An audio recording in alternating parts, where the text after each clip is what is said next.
Hello दोस्तों, the ultimate India में आपका स्वागत है। तो दोस्तों, सोमवार को राहुल गांधी ने ये अनाउंस किया कि अगर कांग्रेस 2019 का इलेक्शन जीत के आती है तो वो भारत के 20% गरीब परिवारों को 72,000 रुपीज सालाना देगी। उन्होंने कहा कि ये योजना बहुत ताकतवर है और भारत के गरीब वर्ग को इससे काफी मदद मिलेगी। भारत की गरीबी इस योजना से दूर हो जाएगी। अब ये देखना पड़ेगा कि ये सिर्फ चुनावी वादे हैं या राहुल गांधी सीरियस है। जब से राहुल गांधी ने ये ऐलान किया है तब से भारत के सारे इकोनॉमिस्ट इस पे अपनी राय दे रहे हैं।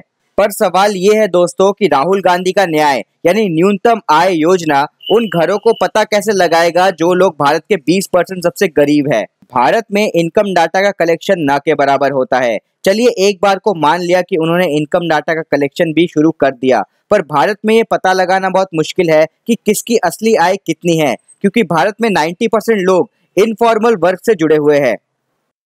इनफॉर्मल सेक्टर में जो लोग काम करते हैं उनकी कोई फिक्स सैलरी या फिक्स इनकम नहीं होती, जैसे कि सेल्फ एम्प्लॉयड लोग या फिर जो ऑनलाइन में काम करते हैं वो लोग। जो लोग खेती करते हैं जैसे कि किसानों का सालाना कोई फिक्स इनकम नहीं होता। उनकी इनकम डिपेंड करती है कि उस साल खेती कैसी होगी। फिर आता है एग्रीकल्चरल लेबर्स। फिर दोस्तों, वो लोग भी आते हैं जो बाहर से बड़े बड़े शहरों में जैसे दिल्ली, मुंबई, कोलकाता में काम करने आते हैं एज अ लेबर। उनकी कोई फिक्स इनकम नहीं होती है।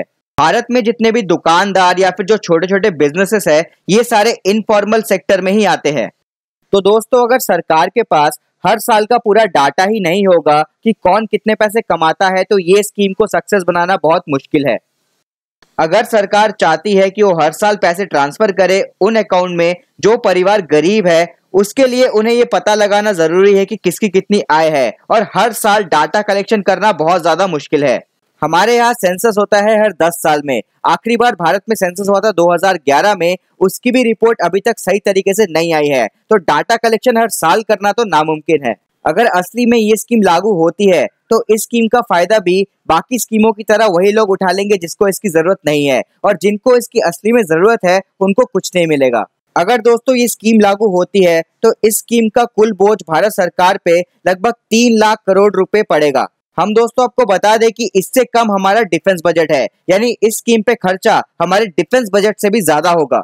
राहुल गांधी ने ये बोला है कि हम फिस्कल डेफिसिट को बिना बढ़ाए इसको पूरा करेंगे। तो ये करने के लिए या तो सरकार को अपना रेवेन्यू बढ़ाना होगा या फिर खर्चा घटाना होगा।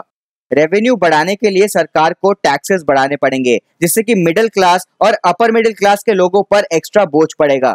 और अगर सरकार खर्चा कम करती है तो जितने भी सोशल बेनिफिट्स अभी मिल रहे हैं उसमें कटौती करनी पड़ेगी। तो दोस्तों, अगर कांग्रेस जीत के आती है तो ये देखने वाली बात होगी कि राहुल गांधी इसको कैसे लागू करेंगे और भारत का फिस्कल डेफिसिट कैसे इंक्रीज नहीं होने देंगे। आपकी इस स्कीम पे क्या राय है कमेंट बॉक्स में लिखें, और ऐसी वीडियोस देखने के लिए सब्सक्राइब करें हमारे चैनल को, लाइक करें इस वीडियो को, शेयर करें इस वीडियो को और कमेंट करें इस वीडियो पे। जय हिंद दोस्तों।